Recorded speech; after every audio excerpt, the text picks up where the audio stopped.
मैं नितिन तिवारी, शिवसेना शहर प्रमुख उद्धव बालासाहब ठाकरे। हम कोराडी पावर प्लांट नागपुर में आए थे, जहां पे बिजली बनती है।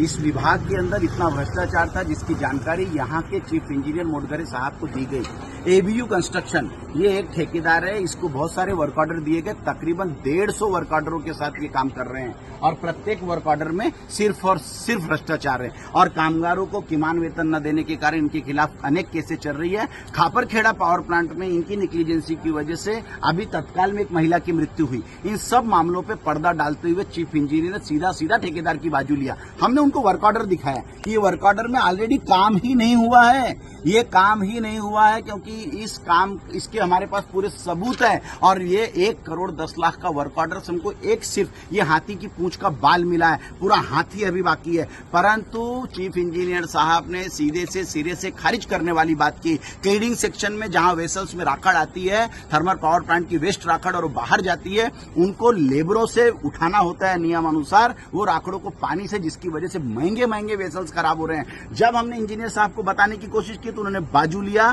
ठेकेदार की और इनको पता होते हुए भी उसको बिल की अदायगी किया कि जो बिल लेबरों के नाम से वर्क ऑर्डर का डाला गया वो बिल पास किए। बहुत बड़ा भ्रष्टाचार है, करोड़ों के भ्रष्टाचार है, लेकिन चीफ इंजीनियर बहुत उदासीन दिखे। समझ में नहीं आता इतना बड़ा खेल क्यों हो रहा है, परंतु शिवसेना अब इसके पीछे है। इसका तीव्र आंदोलन होगा। मोडगरे साहब आज ठेकेदार की भाषा बोल रहे हैं। भ्रष्टाचारों को घुमाने का संदेह है कि इन ठेकेदारों के साथ ये निकम्मे अधिकारी करोड़ों के भ्रष्टाचार में शामिल है। आप शिवसेना रास्ते पर उतर कर, आदरणीय ऊर्जा मंत्री श्री देवेंद्र जी फडणवीस, आपको यहां ध्यान देने की आवश्यकता है। मैं आपसे करबद्ध निवेदन करता हूं कि माजी ऊर्जा मंत्री से मात्र आधे किलोमीटर पर स्थित वर्तमान ऊर्जा मंत्री महाराष्ट्र के शहर का इस कोराडी पावर प्लांट में एक बड़ा भ्रष्टाचार है और ठेकेदारों की मनमानी। कृपया आप ध्यान दें, नहीं तो शिवसेना उद्धव बालासाहब ठाकरे रास्ते पर उतरकर तीव्र आंदोलन करेगी। जय हिंद, जय महाराष्ट्र।